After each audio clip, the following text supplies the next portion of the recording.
Good morning. आज हम लोग बजट के ऊपर थोड़ी सी चर्चा कर लेते हैं।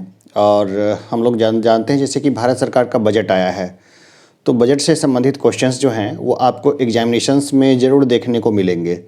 तो कुछ क्वेश्चंस है जो कि बेसिकली एराइज होता ही है। तो हम लोग चलिए सबसे पहले इसके ऊपर में बातचीत करते हैं। तो सबसे पहला जो क्वेश्चन बनता है वो इस तरह का बनता है कि बजट होता क्या है, ठीक है, और बजट का संविधान में क्या कहीं कोई उल्लेख है या फिर उल्लेख नहीं है। तो देखिए बजट जो है, बजट का अगर शाब्दिक मीनिंग हम लोग देखें कि शाब्दिक मतलब क्या है बजट का, तो बजट का मतलब होता है चमड़े का एक थैला, ठीक है ना। तो बजट का कहीं पर भी जो है हमारे संविधान में उल्लेख नहीं है। जाहिर सी बात है कि हमारे जो संविधान निर्माता थे वो क्या बहुत ज़्यादा समझदार लोग थे, वो बहुत पढ़े लिखे थे, तो उन्होंने इस तरह से फालतू शब्दों का इस्तेमाल नहीं किया है कॉन्स्टिट्यूशन में।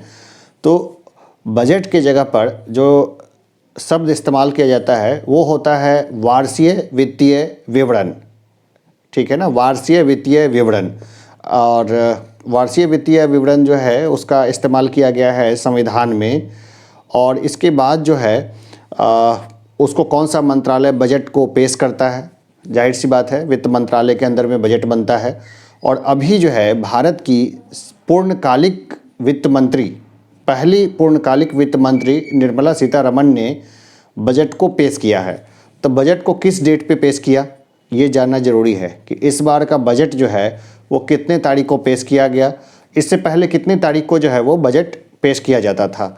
इसके अलावा बजट में एक होता है फाइनेंशियल ईयर, तो हमें ये जानना है कि हमारा जो कॉमन फाइनेंशियल ईयर है वो कितने दिनों का होता है, ठीक है। 31 मार्च से 1 अप्रैल के बीच का जो होता है वो फाइनेंशियल ईयर उसको बोला जाता है। भारत में पहला बजट किसने पेश किया था, जैसे देखिए कंपनी शासन था तो उस समय पहला बजट किसने पेश किया था, और बाद में भारत के पहले वित्त मंत्री कौन थे, भारत के पहले वित्त मंत्री कौन थे, ये सवाल भी कई बार आता है।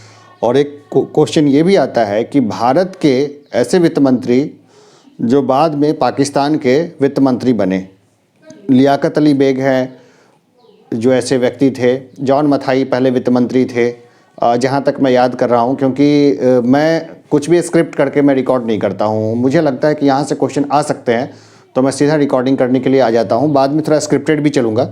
लेकिन अभी ये है कि मैक्सिमम लोग जो है ना इसे लाभान्वित हो जाएं थोड़ा सा, कि भाई एक एग्जामिनर के मन में क्या चलता है। अगर एग्जामिनर अगर बजट देख रहा है तो बजट से उसके मन में किस किस तरह के सवाल जो है वो बन सकते हैं। तो सवाल जैसे कि बनते हैं, एक तो बीपीएससी के लिए एक सवाल बना, एक यूपीएससी के लिए सवाल बना, बिहार दरोगा के लिए सवाल बना, बिहार सिपाही के लिए सवाल बना, और अदर एग्जामिनेशंस के लिए सवाल बना, एनटीपीसी के लिए सवाल बना। तो ये जो क्वेश्चंस बने अलग अलग एग्ज़ाम्स के लिए, उनका लेवल क्या होता है, उनका लेवल ये होता है कि थोड़े से हल्का सा डीप क्वेश्चन जो है वो पूछ लेंगे यूपीएससी में, उससे थोड़ा कम डीप पूछेंगे बीपीएससी में, और इसी तरह के बाकी के एग्ज़ाम्स में भी उनका होता है। लेकिन डीप का मीनिंग यहाँ पर जो है वो बहुत डिफरेंट है। जैसे ये नहीं पता चलता कि उनके अनुसार से कौन सा क्वेश्चन डीप है। हो सकता है जो क्वेश्चन आपको भारी लग रहा हो वो क्वेश्चन उनको जो है बहुत आसान लगे और उसको वो छोटे एग्जामिनेशंस में पूछ लें। तो इसलिए जब भी बजट है, अभी जैसे कि आज 2 फरवरी है, 1 फरवरी को बजट पेश हो चुका है, तो जितने डिटेल से क्वेश्चंस हो सकते हैं सारे क्वेश्चंस को आपको घोट लेना है अभी ही, मतलब 4-5 दिनों के अंदर में ही आप सारे क्वेश्चंस को घोट लें, और उससे आपको बहुत बेनिफिट मिलेगा। आने वाले एग्ज़ाम्स में आप औरों से थोड़ा सा आगे रहेंगे। जैसे कि हम अभी कुछ क्वेश्चंस की और बातचीत करते हैं जो क्वेश्चन पूछा जा सकता है, जैसे कि ये बजट कितने लाख करोड़ का है, ये जो है बजट जो है कितने लाख करोड़ का है, बजट घाटा कितना है, इस बजट के अकॉर्डिंग बजट का घाटा कितना है, बजटीय घाटा कितना है, और सरकार जो है कितने तरह के टैक्स लगाएगी, टैक्स में किसको किसको बेनिफिट हुआ है। देखिए यहाँ पे कुछ पॉलिटिकल क्वेश्चंस को छोड़ देना है। जैसे मैं उस समय टीवी देख रहा था जिस समय डिमोनेटाइजेशन हुई थी, तो उस समय मोदी जी ने कहा था कि 7 पुश्तों ने अगर भ्रष्टाचार किया होगा तो सरकार उसकी भी लिस्ट निकाल के उनके ऊपर कार्रवाई करेगी। लेकिन कल जो बजट आया है, कल के बजट में साफ बोला गया है कि 6 साल पुराने मामले जो हैं वित्तीय भ्रष्टाचार के, उसको सरकार बंद कर देगी। तो जाहिर सी बात है कि इसमें कई लोगों को फ़ायदा हो जाएगा, लेकिन इस तरह के क्वेश्चंस नहीं पूछे जाएंगे। ये तो पॉलिटिकल है। हम जानते हैं कि हमारे पॉलिटिक्स में जो है करप्शन जो है वो एम्बेडेड है, मतलब जुड़ा हुआ है। हमारे जो सिस्टम में करप्शन जुड़ा हुआ है। तो जाहिर हमारे ही सिस्टम में नहीं है, बाकी दुनिया के तमाम देश है, वहाँ पर भी करप्शन जो है वो ऐसे ही जुड़ा हुआ रहता है। जो हमारी विकसित इकोनॉमी होती है, जैसे जो विकसित देश होते हैं, वहाँ की इकोनॉमी में करप्शन जुड़ा हुआ नहीं होता है, नॉर्मली कम करप्शन होता है। फिर भी वो देश दूसरे देशों में करप्शन के लिए उत्तरदायी होते हैं। जैसे कि देखिए स्विट्ज़रलैंड है। स्विट्ज़रलैंड ईमानदार देश माना जाता है, लेकिन जितनी बेईमानी का पैसा होता है वो स्विट्ज़रलैंड के बैंक्स में जाके जमा होता है। ठीक है, तो ये सब कुछ पैराडॉक्स है, तो हम लोग इसके ऊपर चर्चा नहीं करेंगे। तो अब देखना है कि हमारा बजट कितने लाख करोड़ का है। सरकार जो है संसाधन जुटाने के लिए बहुत उन्होंने विनिवेश किया है, डिसइन्वेस्टमेंट किया है। उसका नाम दिया है मोनेटाइजेशन बोला है। प्राइवेटाइजेशन का नया नाम दे दिया है मोनेटाइजेशन, यानी कि सरकार हिस्सेदारी बेच रही है। जैसे LIC है, LIC में पहले जो था पूरी गवर्नमेंट अंडरटेकिंग होती थी, LIC उबार लेती थी सरकार को, लेकिन इस बार LIC जो है उसका IPO लेके उसको एक तरह से डिसइन्वेस्ट कर रही है सरकार। बाहर से जो लोग आएंगे वो LIC जैसी स्कीम में अब 72% तक FDI कर देंगे, फॉरेन डायरेक्ट इन्वेस्टमेंट कर देंगे। तो ये सब चीज़ है। कौन सी चीज़ों के दाम बढ़े हैं, किस किस चीज़ों के दाम घटे हैं, ये सब क्वेश्चन जो है आपको नॉर्मली एग्जामिनेशंस में नहीं आएगा, लेकिन कुछ क्वेश्चंस हैं जो कि बहुत आराम से बनेंगे।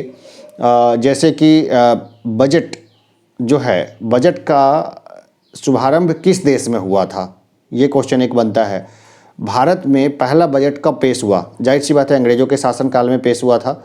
इसके बाद एक क्वेश्चन ये भी बनता है कि भारत स्वतंत्रता प्राप्ति के बाद पहला बजट कौन से साल में पेश हुआ और सबसे पहला बजट किसने पेश किया। इसके अलावा मैंने बताया है कि भारत के ऐसे कौन से वित्त मंत्री थे जो बाद में पाकिस्तान के प्रधानमंत्री बने। और भी क्वेश्चन जैसे बनते हैं कि सबसे लंबे समय तक किसने बजट को पेश किया। सबसे लंबा समय यानी कि एक बार, 2 बार, 3 बार, 4 बार, 5 बार, 6 बार, 10 बार, 12 बार बजट किसी ने वित्त मंत्री ने पेश किया, तो उनका नाम क्या है? क्या मोरारजी देसाई उनका नाम है? मुझे कमेंट बॉक्स में बताइएगा। और मैं जो डिस्क्रिप्शन बॉक्स होगा ना, डिस्क्रिप्शन बॉक्स में बजट संबंधी जितने क्वेश्चंस बन सकते हैं सबको मैं डिटेल से नीचे में लिख दूंगा, सभी क्वेश्चंस के आंसर्स ये लिखूंगा मैं 2 दिन के बाद। लेकिन पहले आपको जो ये जब क्वेश्चंस मैं पूछ रहा हूँ इसके जवाब लिखते जाने हैं। और मुझे ये बताइए कि सबसे पहली महिला वित्त मंत्री कौन थी? ठीक है, और कौन सी ऐसी वित्त मंत्री है जो पूर्णकालिक वित्त मंत्री है? भारत की पहली पूर्णकालिक वित्त मंत्री कौन है वो तो मैंने बता रखा है वैसे। इसके अलावा बजट संबंधित और भी कुछ क्वेश्चंस बनते हैं। भारत का बजट कौन तैयार करता है, ये भी एक क्वेश्चन बनता है। एक और भी है कि अगर मान लीजिए कि वित्त मंत्री जो है वो अपना बजट जैसे कि संसद में पेश करती है और उसके बजट पेश करने से पहले ही उस बजट की कॉपी किसी को मिल जाए और बजट लीक हो जाए तो क्या होगा? बताइए। देखिए ऐसे कंडीशंस में वित्त मंत्री को इस्तीफा देना पड़ेगा, क्योंकि पद और गोपनीयता की जो शपथ ली जाती है उसका ये उल्लंघन हो जाएगा। तो अब ये है कि क्या कोई चाहेगा कि बजट लीक हो जाए? बिल्कुल, कॉरपोरेट्स जो होते हैं वो चाहेंगे कि बजट उनको पहले पता रहे। इससे उनको बहुत बेनिफिट होता है, जैसे कि चमड़े के जूते, इलेक्ट्रॉनिक्स, इन सब के दाम जैसे चढ़ गए। अगर कॉरपोरेट्स को ये बात पहले पता रहती तो इससे वो अरबों रुपए कमा सकते थे। आम आदमी को तो नुकसान होता ही, लेकिन उससे वो अरबों खरबों रुपए कमा सकते थे। तो वो चाहते थे कि बजट पहले लीक हो जाए। तो एक कुछ और क्वेश्चन है उसके ऊपर भी हम लोग चर्चा करते हैं कि ये भारत का कौन सा आम बजट है। अब ये बताना है कि ये भारत का कौन सा आम बजट है। ठीक है, और एक कुछ क्वेश्चंस और बनते हैं कि इस बजट के दौरान कुछ बैंक्स को बेचने की बात की गई है, तो कौन सा बैंक है जिसको बेचा जाएगा या डिसइन्वेस्ट किया जाएगा या मोनेटाइज किया जाएगा या फिर मर्ज किया जाएगा। ये भी क्वेश्चंस जो हैं वो बैंकिंग सेक्टर संबंधी जो क्वेश्चन होते हैं इसमें ये भी महत्वपूर्ण बन जाता है, तो ये बताना है। इसके अलावा और भी चीज़ें हैं जो कर सकते हैं, जैसे एमएसएमई की तरफ गवर्नमेंट ने कैसे ध्यान दिया है और एमएसएमई का क्या इसमें रोल है, तो इसको देखना है।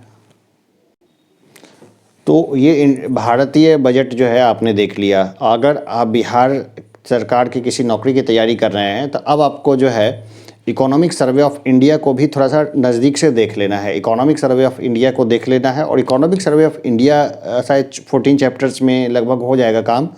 और दूसरा क्या है, इकोनॉमिक सर्वे ऑफ इंडिया वगैरह के मैं डिस्क्रिप्शन में लिंक डाल दूंगा, अभी नहीं 1 वीक वगैरह में चेक कर लीजिएगा, 1 सप्ताह में। और जो क्वेश्चंस हैं बजट संबंधित, जो क्वेश्चंस हैं उनके आंसर्स भी मैं डिस्क्रिप्शन बॉक्स में डाल दूंगा, तो वहाँ से आपको देख लेना है सारे क्वेश्चंस, लगभग वहाँ से क्वेश्चंस कवर हो जाएंगे। कुछ क्वेश्चंस अगर और एक्स्ट्रा मुझे दिखेंगे तो मैं डिस्क्रिप्शन बॉक्स में ही उसको बढ़ाता रहूँगा क्वेश्चंस के लेवल को, तो डिस्क्रिप्शन बॉक्स का सही इस्तेमाल होना चाहिए। और बाकी मुझे लगेगा कि एक फ्रेश बढ़िया वीडियो बना दूं, तो एक फ्रेश वीडियो भी मैं बना दूंगा। मेन चीज़ है एंजॉय करना, ठीक है ना। तो अभी बजट आया हुआ है, तो 2-4 पेपर ले लीजिए, 2-4 न्यूज़पेपर, और उसमें बजट को अच्छे से खंगाल लीजिए। 1 टाइम बजट तैयार करके उसको बस एक साइड में रख दीजिए।